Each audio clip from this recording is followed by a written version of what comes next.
LeBron in the house nagpakita ng suporta sa kanyang former team, binigyan ng standing ovation ng Cleveland fans at mukhang alanganin ngayon ng Cleveland sa game na to. Walang Mitchell para sa game 4 ng nanganib ang home team sa game na to. Game 4 series para sa Cleveland kontra Boston Celtics. Grabe ang hustle nila Tristan Thompson sa ilalim, sinabayan pa nitong si Max Strus, nagpakita ng gilas kay LBJ. 4 na 3-3 ang pinakawalan sa first to second quarter game. First quarter game, all around points and assists ang pinakawalan dito ni Tatum with 16 points ang ambag para sa first quarter pa lang. Sa depensa naman bumawi dito ang home team ng Cleveland, sagutan sa tres itong si Tatum at Max Strus. Solid rin ang laro ng power forward na si Mobley with 9 points in the game. Minama lang ni Tatum ang depensa dito ni Garland sa ilalim at Jaylen Brown na may 6 points para sa first quarter game na to. Grabe ang hustle nitong si Brown para sa game na to. Nakuha na rin dyan ang Boston Celtics ang double digit lead. Pagdating sa second quarter, unang puntos dyan para kay Jaylen Brown pa rin, sinagot agad yan sa tres nitong si Max Strus. Grabe ang shooting capability ng player na to ng Cleveland. Baba na rin sa 6 ang kalamangang hinahabol dyan ang home team, pero Jay Holiday kumuha ng puntos sa labas at loob with 8 points in the game. Levert naman at Thompson ang sumasagot sa ilalim para sa quarter na to, sinabayan pa ng init nitong si Darius Garland. Nakakuha pa ng 13-3 run dyan ang Cleveland Cavaliers at baba sa isa ang hinahabol nilang kalamangan para sa Boston. Pagdating ng third quarter, 62-61 Evan Mobley back to back sa ilalim. Isaac Okoro gandang atake sa loob, sinabayan pa nitong si Garland. Iwan ang depensa nitong si Derek White pero sinagot agad yan ni Jaylen Brown sa ilalim with 15 points para sa quarter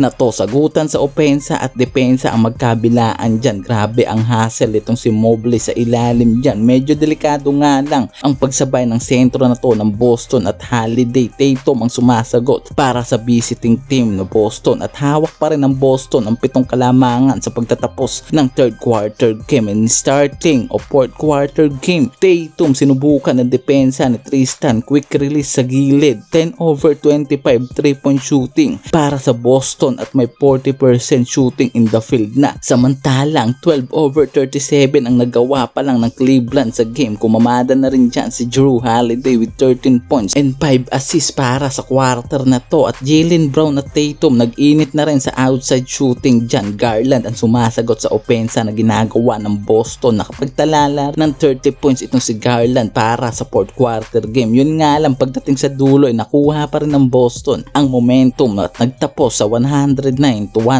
Nakuha ng Boston ang 3-1 lead para sa game 4 series na to. At Jason Tatum best player of the game with 33 points and 11 rebounds in the game.